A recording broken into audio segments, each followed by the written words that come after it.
Hi! இன்னைக்கு கார்த்திகை தீபத்தோட 3வது நாள். 3வது நாள் பார்த்தீங்க அப்டின்னா, பஞ்சாத்ர தீபம்னு சொல்லுவாங்க. ஃபர்ஸ்ட் நாள் பரணி தீபம், அதுக்கப்புறம் திருக்கார்த்திகை தீபம், அதுக்கப்புறம் பஞ்சாத்ர தீபம்னு சொல்லுவாங்க. உங்களுக்கு இந்த விஷயம் தெரிஞ்சது அப்டின்னா, மறக்காம கமெண்ட்ல ஷேர் பண்ணுங்க. அண்ட் என்னோட வீடியோஸ் பிடிச்சிருந்தது அப்டின்னா, மறக்காம சேனல சப்ஸ்கிரைப் பண்ணிக்கோங்க. நேத்திக்கு லக்ஷ்மி குபேரர் பூஜை பார்த்துருந்தீங்க. இன்னைக்கும் அதே மாரி தான் லக்ஷ்மி குபேரர் பூஜை ஈவினிங்க்கு மேல விளக்கு வச்சதுக்கப்புறம் பார்த்தீங்க அப்டின்னா, அதையும் பண்ணி முடிச்சாச்சு. 2வது நாள் பௌர்ணமியில கார்த்திகை தீபத்தோட வர இந்த பௌர்ணமியில பண்றது ரொம்பவே எனக்கு மனசுக்கு ஹாப்பியா இருந்தது. நீங்க யாரெல்லாம் வந்துட்டு லக்ஷ்மி குபேரர் பூஜை பண்ணுவீங்க அப்படிங்கிறதையும் மறக்காம ஷேர் பண்ணிக்கோங்க. அண்ட் இன்னைக்கு யாரெல்லாம் பர்த்டே செலிப்ரேஷன் பண்றாங்களோ, அவங்களுக்கு எல்லாமே ஹாப்பி பர்த்டே. நீங்க எப்பவுமே ஹாப்பியா இருக்கணும்.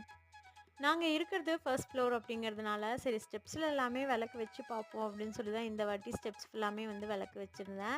எனக்கு அது ரொம்பவே பிடிச்சிருந்ததுன்னு தான் சொல்லணும். நாங்க இங்க வந்து 4 இயர்ஸ் ஆச்சு. இருந்தாலுமே நான் வந்து ஸ்டெப்ஸ்ல அந்த மாரி வச்சதே இல்ல. இந்த வாட்டி வச்சுட்டு ஹாப்பியா